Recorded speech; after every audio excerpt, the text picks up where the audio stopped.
episode 2 of GMOs Revealed. I'm your host, Dr. Patrick Gentempo, and today we have a heck of an experience set up for you. We're starting off with part 2 of my interview with Dr. Zack Bush.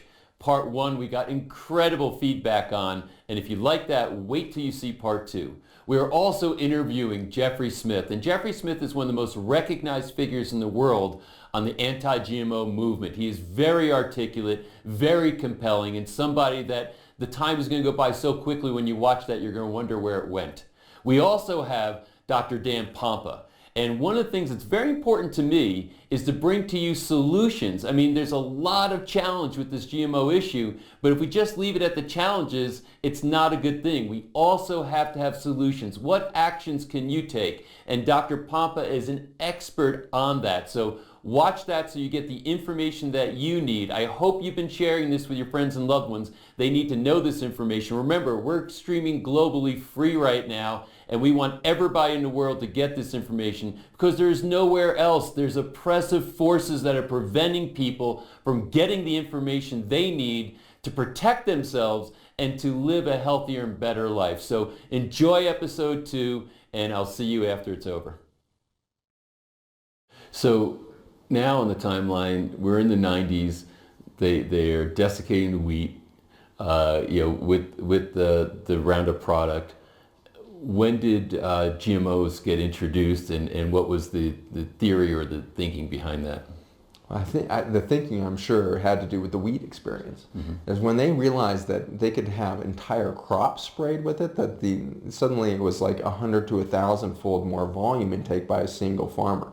And so I'm sure it didn't take long for their business folks to say, we need to spray every crop for this stuff. Right. And so how is that possible? And so they went to their scientists and say, how can we spray this on corn, soybean, all of our staple crops, not just wheat? And not kill them. And so that's where GMO became necessary, because the chemical will kill soybeans or any plant you spray it on there.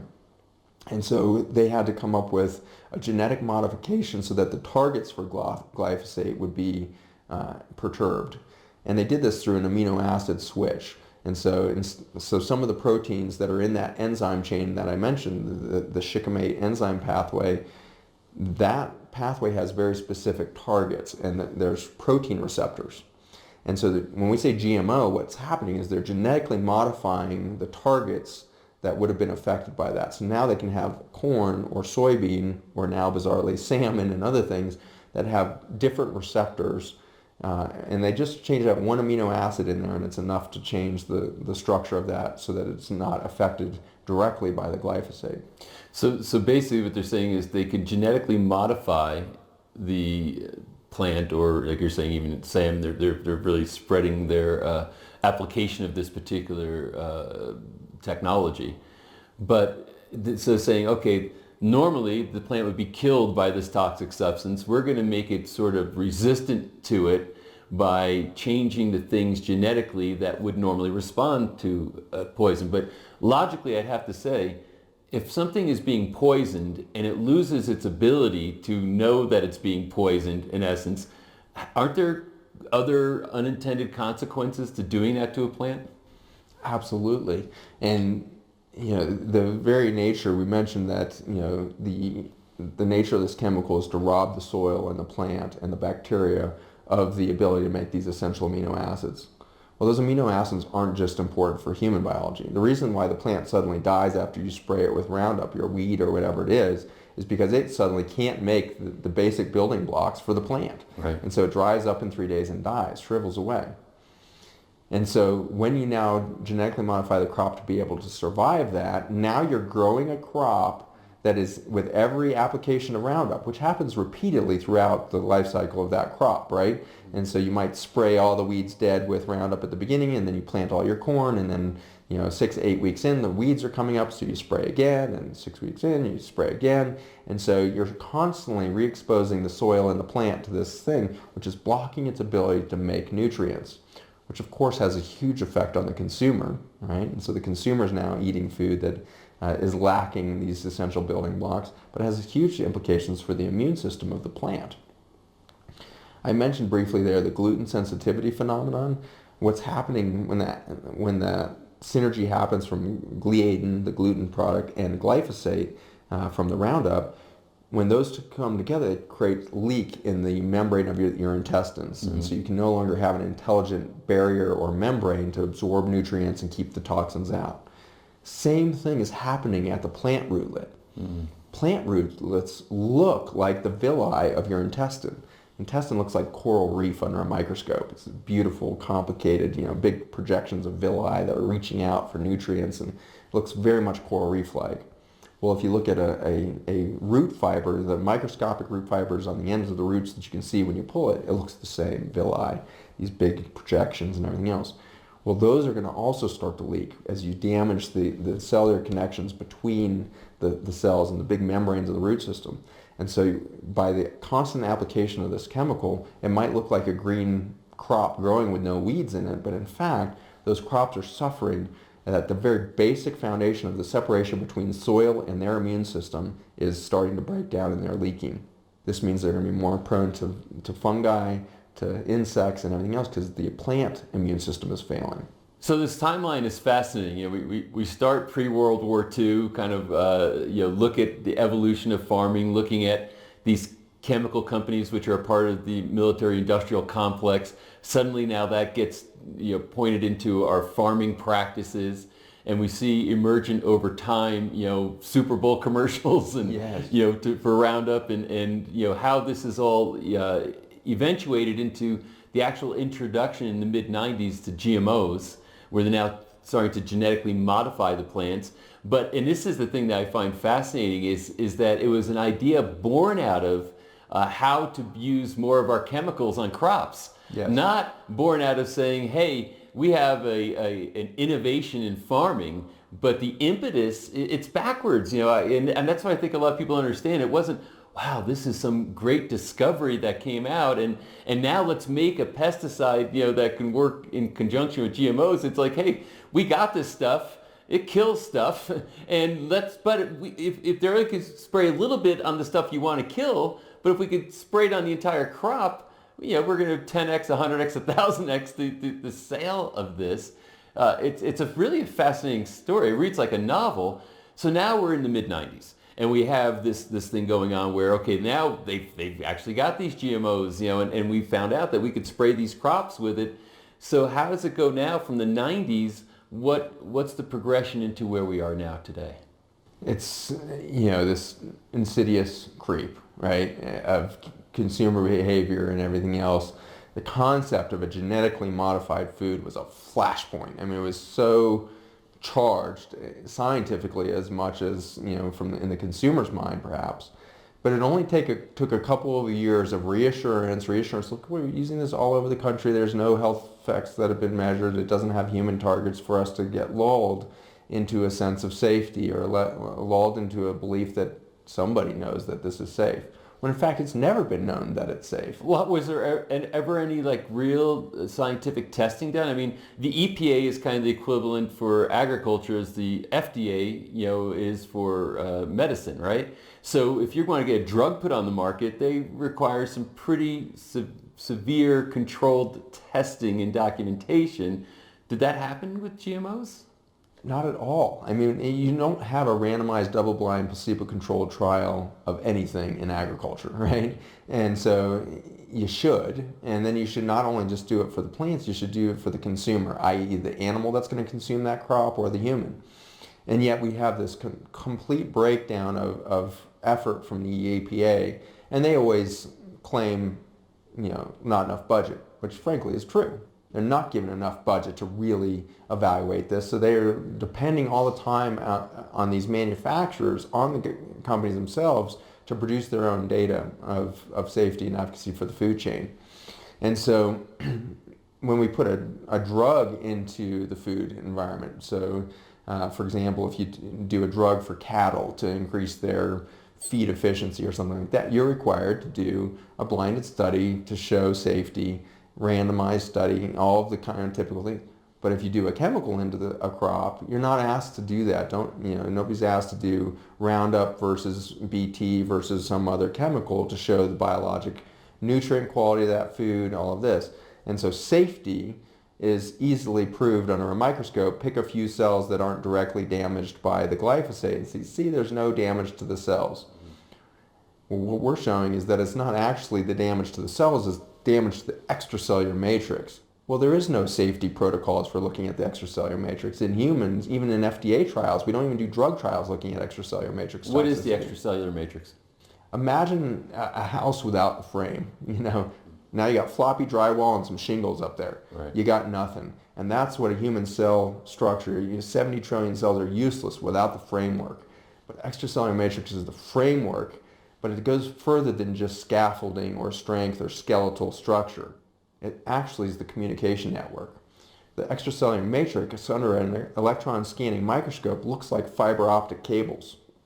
And they literally function this way. These gap junctions connect the cytoplasm, or this highly protected inside of the cellular environment in one cell, to that of another cell. So the intracellular environment of the cell, once there's an intact extracellular matrix, is body-wide. My liver cell is connected to every other cell in the body through this extracellular matrix. You start to crush that and you start to isolate cells. You start to get loneliness at the cellular level, which has all kinds of interesting phenomena. But to answer your question directly, not only did we not do the studies that were being submitted by the drug companies or the chemical companies weren't the right ones. They were narrow in their scope. They were narrow in their scope. They cherry-picked the data, right? Oh, we have these cells we can show has no toxicity. So they cherry-pick their data and say, see, it doesn't affect human biology. Right. So now this is all in the marketplace. It's put into farming practice. Monsanto literally has a patent on these seeds, right?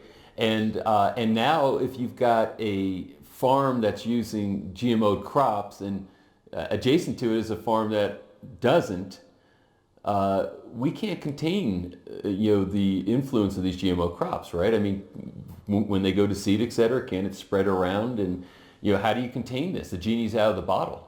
I don't think anybody saw this coming. Yeah. The socio-political implications of having a patent on a seed is creepy. You can't patent a naturally occurring compound. You just can't do that. And so for all of human history, seeds were not patentable. Seeds were owned by the farmer. And so we did our own seed harvesting. There was these wonderful guys who had their whole business was just reclaiming seed for the farmer. And so they would take a portion of the corn crop or a portion of the soybean or a portion of the wheat crop, and they would put it through seed cleaner machines and then return to the farmer bags and bags of seeds for their next year. And so 10% of their crop or so would be preserved as seed crop. And so they didn't sell 10% of their crop, they just turned that into their own seeds and would plant that the following year. That's all of human history. Right. And then suddenly, the possibility of patenting a seed means that you can now own that seed, i.e. the farmer doesn't own that intellectual property. And that was the trick that they used to really amp up their business plan. It's one thing to have a GMO corn, but how do you get farmers all the way across the country to pay a premium, pay more, for a genetically modified seed? Well, first you have to bake up some sort of marketing plan. So you create a story of like, well, this is here to create crop yield, increase the yield per acre. But I think your point earlier was critical, is the reason these things went into practice had nothing to do with crop yield. They were envisioned as a potential marketplace for chemical sales. That's why this whole story was created. And so at no point did Monsanto set out to say, we want to create higher crop yield. They wanted to sell more Roundup. And so then they created this whole study. They said, well, let's do a short-term study, show higher crop yield per acre. Well, if you do that for 1 or 2 or 3 years, you can get a higher crop yield momentarily because you're stressing the crop. This is the interesting thing about any biology. We do this with our cattle. They grow fatter faster if we stress them, so we can take them to butcher quicker. So you're asserting then that it's not a foregone conclusion that GMOs increase crop yield. You're saying that's it goes through a honeymoon period, if you will, for a period of time where you see this increase in yield, but it's not a sustainable thing. This has already been published. And so 7 years, 10 years into that crop, if you keep growing GMO on the same plot of land, 7 to 10 years in, suddenly you're seeing a drop in yield. Wow. So that is, and you're saying this is published already. So this is known and it's Yes. gone through peer review, et cetera. So this is something that really is deflating to this whole concept out there that GMOs are the savior of the world. That the horrors of starvation are going to be averted, Right. et cetera. And don't worry about all those conspiracy theorists who are saying, they're proven completely safe, and all these people who are waving their arms around, leaky gut and all these other, maladies that are emerging in humanity post the GMO and Roundup era, that stuff is all just, these are crazy people talking. So now, and this is, so we're looking now, so we've seen decades now since it's introduced, the farming practices. We're now seeing studies that are coming in saying that the yield is not sustainable. There's a period of increased yield, then it drops off. And now you're saying that the parent company of Monsanto, while we're watching all this happen, is looking to sell it off to Bayer. So what do you know about that? Well, I think even before we get to that point, there's definitely many sociopolitical, geopolitical reasons for that sale, I think, to be going on. Mm-hmm. But I think that the more striking thing for looking at those late 90s, early 2000s is so they were trying to make an argument to the farmer who was their consumer that this would improve crop yield. And in the back of the farmer's mind, they probably were thinking, because farmers are some of the smartest people I've ever hung out with. They know their plants, and they know that stressing a plant leads to this effort to produce more fruit, because the plant thinks it's dying, so it's trying to get progeny out there. Mm-hmm. And so you will increase momentarily this yield, but then 3 years in, 7 years into a stressed out plant, this is so predictable. I mean, in the end, this isn't even surprising. If we putting a chemical into the soil that's robbing it of micronutrients, macronutrients, and medicinal quality for that plant, and we keep doing that, the plant is going to eventually go past the stress response of, okay, I'll make more fruit, to a continued stress response and running out of reservoir. Right. I'm stressed, but I can't respond. I can't get enough fruit out there, and I'm starting to really fail. And same thing in humans. Acute inflammation is life-saving. It extends life. It makes you stronger, not weaker. Chronic inflammation destroys you. That's right. And so the plant moves from an acute inflammatory kind of reaction of like, I'm stressed, I'm in an environment that's not going to sustain me well, I need to get progeny out there.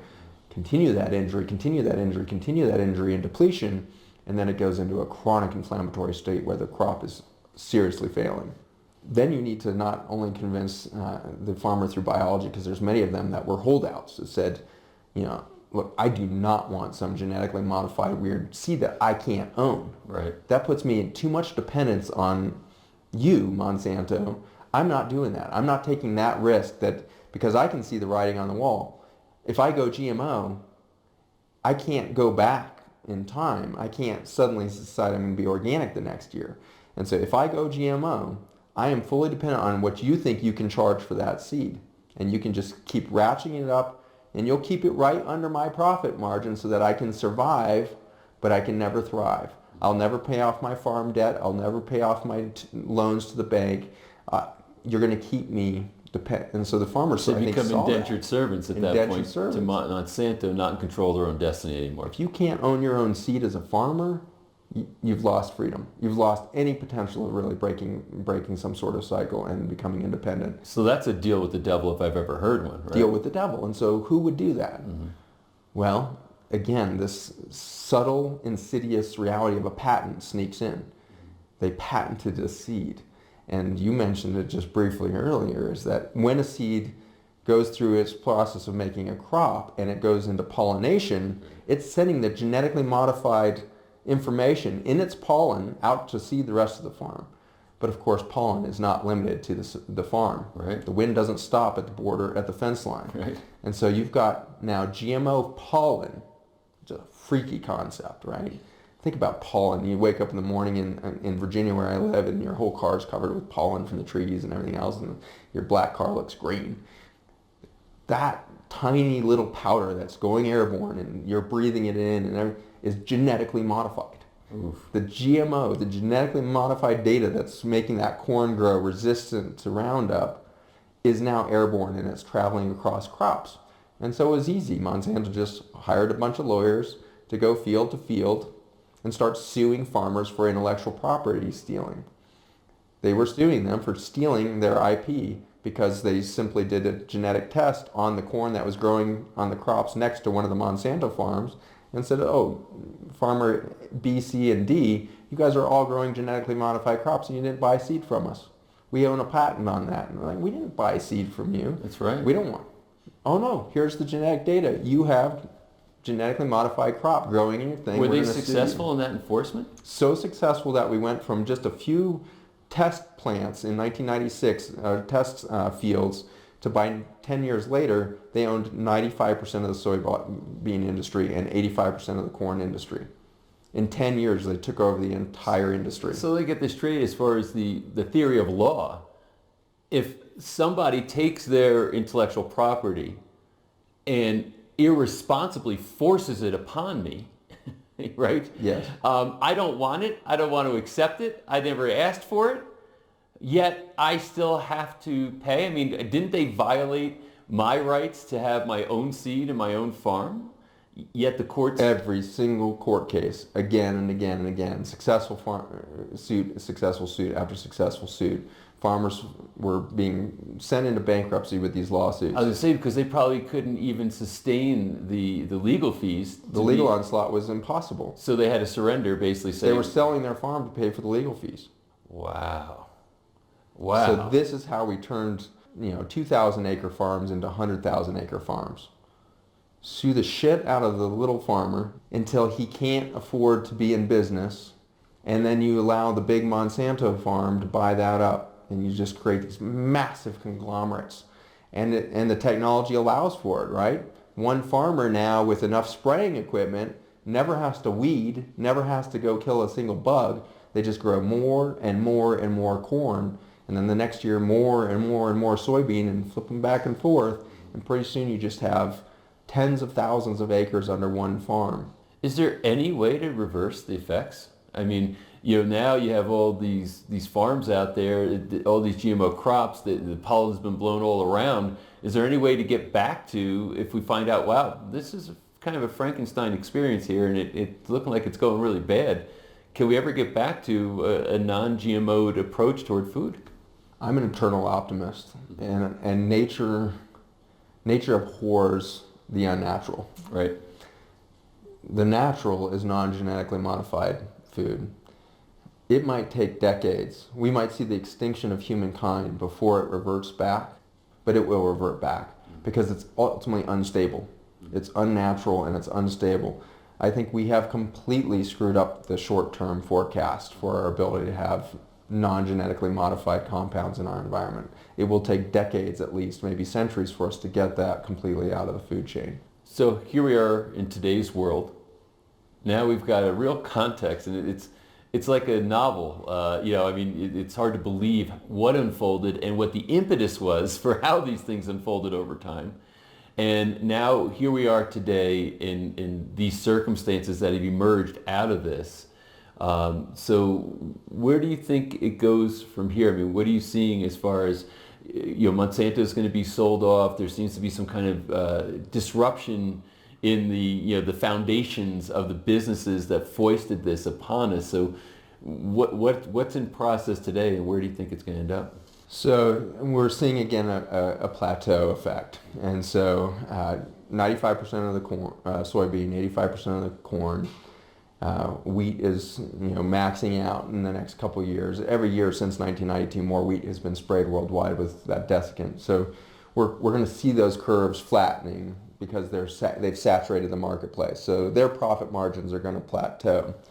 And they're, I think, looking at the industry of how could we possibly grow more.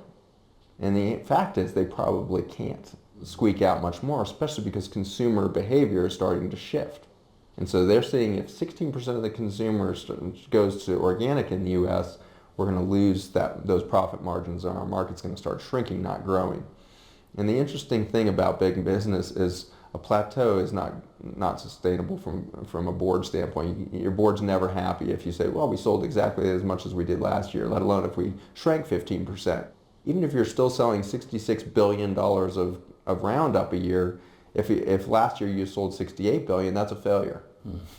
You know, and so we have this weird business model of the only definition of success is growth, Right. and so that leads to weird human behavior at the board level or at the CEO level or at these kind of big decision maker levels of this desperation and everything else.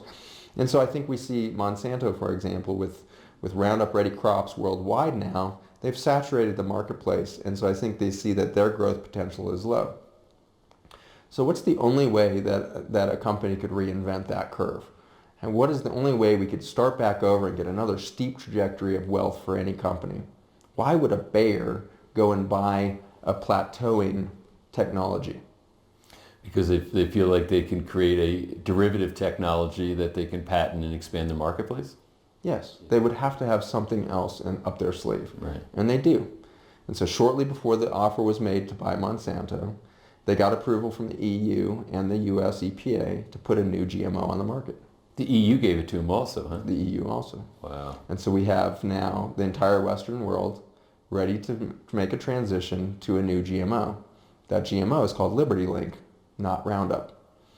And so we have a company that's now going to buy Monsanto that owns 85 to 95% of our food chain in the US. We're selling that to a German company. Now think of this American farmer who's screwed, has to buy a seed now from a German company. And yet our government has been bought so thoroughly by Monsanto saying we have to do this to feed the world, we have to do this for national security. Where's that argument now? Is it in our national security interest to give to a German company our food chain? They're going to pull Roundup Ready crops off the market as soon as it's not growing. As soon as that maxes out and they're not seeing growth there, now they pull that off the market and immediately put in Liberty Link worldwide, and they will see that crop take off. And so they'll get their own new massive burst. And I'm sure that glyphosate and Roundup will continue to be used all over the world, but its Liberty Link will have the new trajectory. Wow, so basically it is literally a land grab. I mean, it's saying, hey, if we, Bayer, who happens to be a drug manufacturer also, very interesting, are going to capture control of this massive marketplace. And now you're saying it's a new GMO and a new toxin and a pesticide, herbicide, what have you, that is going to be matched to the new GMO, new patents, new clock starts, the whole thing all over again. And how much research has been done on, what'd you call it, Liberty? Liberty Link. Liberty Link. Isn't that it's amazing? Doesn't it sound sneaky? Yeah. Right? It's like, who doesn't want Liberty Link, right? And so it's just it's like all these bills that they're the opposite of what they are, because they just want to fool people. And has there been much study done on the toxicity of Liberty Link? I can't even get Liberty Link in my lab. Wow. So I can't even start to do any third-party testing on that yet. And so, it's so covered up. It's just the same story again. There's not going to be any third-party data submitted before that. There wasn't before it got approved. It got approved. And so we're ready to move into widespread production with a completely new GMO, which, by the way, has a different amino acid blocked. Wow. And so the mathematical data is not looking good. Glyphosate, you take a look at the trajectory 1990s to 2000s, and we've been talking about these business curves, of financial curves. Well, if we look at the chemical curves, it's very intense. We were talking about 100x and 1000x the profits and things like this. Every 6 years since the 1980s, we have sold twice as much glyphosate worldwide every 6 years. And so every 6 years you have a doubling of the production. What does that mean on a scale level? Last year, 2 billion kilograms of glyphosate were used worldwide. 2 billion kilos? 2 billion kilograms of a single chemical that would rob our soil of its nutrient and medicinal qualities, which would fail the plant's health, which would demand more chemical, herbicide, pesticide, more pharmaceutical management of those crops. 2 billion kilograms of a water-soluble toxin. What does that mean for human health? What does that mean for multicellular health? What does that mean for microcellular health on the planet? And those implications we could talk about forever, but the reality is we have introduced into human existence now something that is ubiquitous with our day-to-day lives.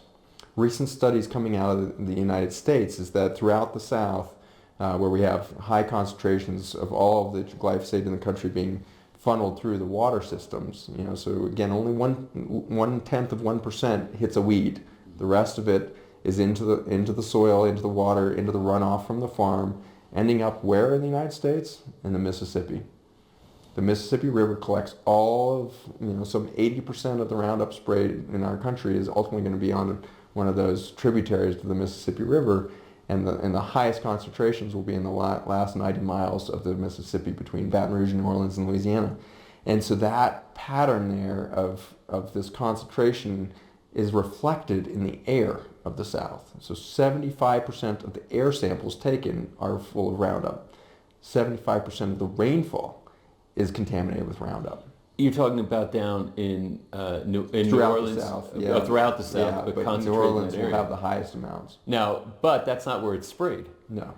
So this is clearly evidence that you're not creating a local phenomenon relative to, Roundup is sprayed here, so the effects of it are limited to this area. I live in an area where there is no farming or Roundup use, so I don't have to worry. Literally, you're seeing high concentrations in the air and the water distal from the place where it's actually used. The implications of that are horrifying. They are worldwide. Yeah. They are worldwide. And there's certainly pockets of the earth right now where you can go and have less of this toxicity. But there's no place you can go on earth where there's none. 2 billion kilograms of a water-soluble toxin into our environment every year, which will double again in 6 years if we hold the patterns. And then we'll add Liberty Link. We are adding chemicals that will be in our environment for 50 to 60 years from today if we stop spraying today. And so we have 5 decades ahead of living a daily biology with Roundup. Here's another contradiction that's starting to emerge in my mind relative to all this. It's about feeding the hungry, feeding the poor, etc. But literally, the people who have the best opportunity to try to avoid as much of the toxicity and adverse health effects of GMOs are the wealthy, right? We can go buy organic foods and non-GMO foods, etc., and also probably have a better understanding of all the dynamics of what's going on.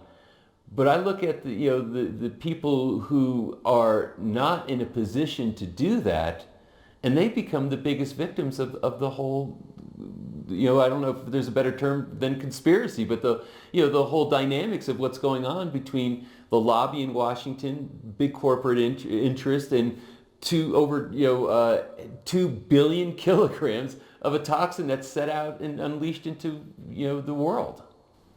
The sad reality of both the socioeconomic features as well as the biology that you're speaking to is that there is going to continue to unfortunately be a selective and racial disparity in the way in which this toxicity plays out in the biology. We are already seeing the genocide. African Americans are dying at a much higher rate from chronic kidney disease and cancers than their wealthy Caucasian neighbors. And so even in the same neighborhoods, we see the biology playing out differently. It's a tragedy that instead of valuing diversity at the microscopic level or at the crop level, we are seeing the correlate in the human context. Is that if we destroy biodiversity in our fields and we are growing tens of thousands of acres in a row of just corn, we are going to genetically grow very narrow bandwidth of human biology as well. There will be a small sector of humans that are more resistant to this toxicity, and it's probably goes beyond race. It's little quirks in the gut genome or the bacteria there. The reality is we are seeing an insidious genocide happen on this planet right now worldwide that is going to be selectively hitting the lower socioeconomic and in our country the minority classes here. And so if we take a step back now from a geopolitical standpoint and say, is this new? Is this just some conspiracy theory that we're now highlighting in a documentary? The answer is no. History is repeating itself over and over again. In the 1940s, where we started this story, was World War II. Bayer was the main pharmaceutical arm within the Nazi regime in Germany. And Bayer was owned by this FK pharmaceutical company. And Bayer was the one that was doing research on sterilization of the Jews. And so we have these chemical companies that were all this conglomerate that were carrying out human biologic experiments in sterilization. And we had a huge outcry from the public when we uncovered this in the 40s and 50s. This is disgusting. This is horrible that we would have done this to, this effort of genocide. And now, of course, we've seen chemical warfare used through the effort of genocide in Rwanda and other places since then. Genocide is not a new effort by our governments or by our political movements or anything else. But this is the first time we've cloaked it in a non-war context. We've cloaked it in the Green Revolution initially in the 1950s and 60s. It sounds so altruistic. And then finding a niche for the chemical farmer, we said, oh, well, your new cloak is you are the altruistic farmer that's feeding the world and preventing global starvation because we have 7 billion people. False all the way through in so many levels, but at the same time it has shielded the attention of the public to this insidious genocide that I believe is going on. This is all disturbing, not only in just the sheer practicality of what's happening to human beings health-wise, etc., but also just the moral implications, and the political implications which would stem from that morality, and how all of this can get bought, through lobbying dollars in varying democracies, or so-called democracies, and the consequences of which are incalculable. Yes.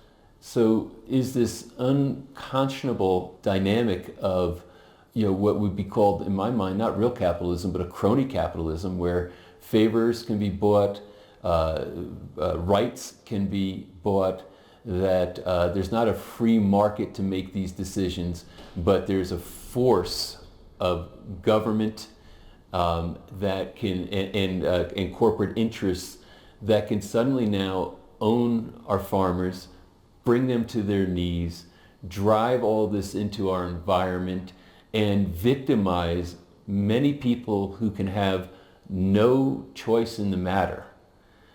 This is an unnerving situation that you describe here. So I'm looking forward to now digging into more detail around some of these issues with you, but I want to first thank you for the overview, because so much of what we hear relative to GMOs and the debate about GMOs and Roundup and the health toxicity, I think all those things, of course, are of consequence, and they're narrow conversations or debates.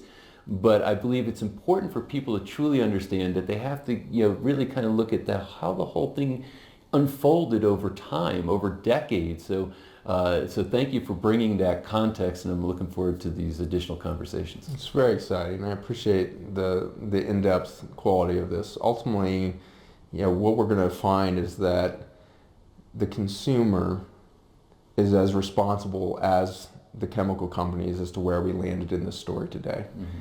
And that's so empowering, and it's so important. This is why it's the opposite of a conspiracy theory story. In a conspiracy theory, just Darth Vader sweeps in and does something bad. But I think what we've painted today is there's been a predictable march of business that has been mirrored or paralleled by consumer behavior, which is we have been going for decades after this simple reality of convenience. Our behavior of convenience lifestyle has mandated the existence of chemical farming.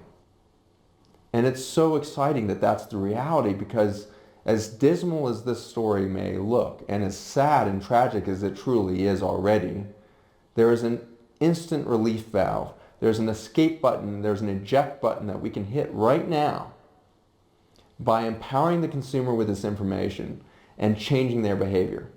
I liken this to the tobacco industry. As a young doctor in the early 90s going through medical school and everything else, I was watching, with rapt attention the grand jury hearings we were having on the tobacco industry and its relationship to cancer and addiction. And we saw 13 or so CEOs of all these massive tobacco companies stand up before Congress, hand on the Bible, and swear that cigarettes were neither causing cancer or addictive. At that point, as scientists, I think we kind of gave up. Like, we had just presented Congress with 40 years of linear data of this is how cigarettes cause lung cancer, this is how it destroys the immune system, this is how it's causing the problem. And then to watch just 13 business guys say, no, it's not true. I swear it's not addictive. And then watch Congress sit back down and not move on that and maybe stiffen their language slightly on a package. And then just 10 years later, by 2002, the consumer changed. The legislation didn't change, the science didn't change, the doctors didn't get better at telling the story, but the consumer suddenly realized, I don't want emphysema and lung cancer. And I don't want it for my children. And I don't want it for my grandchildren. And so they changed. And within 10 years, the tobacco industry really collapsed in the United States because the consumer changed. Mm-hmm. And that was a powerful message to how powerful the consumer is. But think about that for a moment. Not everybody smoked. And yet consumer behavior changed that, revolutionized that. Everybody eats. And everybody today, whether you're trying to eat organic or not, everybody is eating glyphosate. Everybody is drinking glyphosate. Everybody is breathing glyphosate. Everybody is rained on by glyphosate. And so when the consumer knows this knowledge, can you imagine how fast we can turn that ship around? And that is a power to the people, phenomenon, right? Yes. Because this is where Rand described in The Fountain, and I remember that a leash, because they think they can they have everybody on a leash, is a rope with a noose on both ends. And I think if there's the only answer is a consumer revolution, right? The only answer is that to undermine the whole thing is for consumers to vote differently with their pocketbooks and to vote differently when they go to the ballot box. Yes. Well, I like it. The other side of the leash is the hand, and all the dog has to do is turn around and chase to the nearest thing, and it's going to bite that hand off. That's right. We will bite the hand off, which will release the leash. Yeah. If we just get together, and ultimately this is a story of relationship. You and I have an amazing relationship in a short period of time because we share passion. Right. Everybody on planet Earth right now can share one passion, is we want our children to survive. Yeah. If that's our common scenario, then the story we've told today is the most important thing for you to know. And it's the most important thing at your next family gathering, at your next business event, at your next luncheon, to talk about this. We need to get the leash off, and we need to start relationship again. With who? With our local farmer. Empower that CSA near you, and empower your backyard. If you have a strip of grass, that could become 6 tomato plants. Grow your own food. If you grow 1,000th of your food, you're making progress for our country. You're making progress for the planet Earth. And so the message is that the consumer not only can change the ballot box, we can literally change where our food comes from by growing just a few plants. If you live in a city, if you're in New York City, grow a basil plant in your window. You'll change the scales just by that one action. That's awesome. Well, I appreciate you sharing the passion, the wisdom, and the research that you've done, and looking forward to continued conversations. Thanks for the time.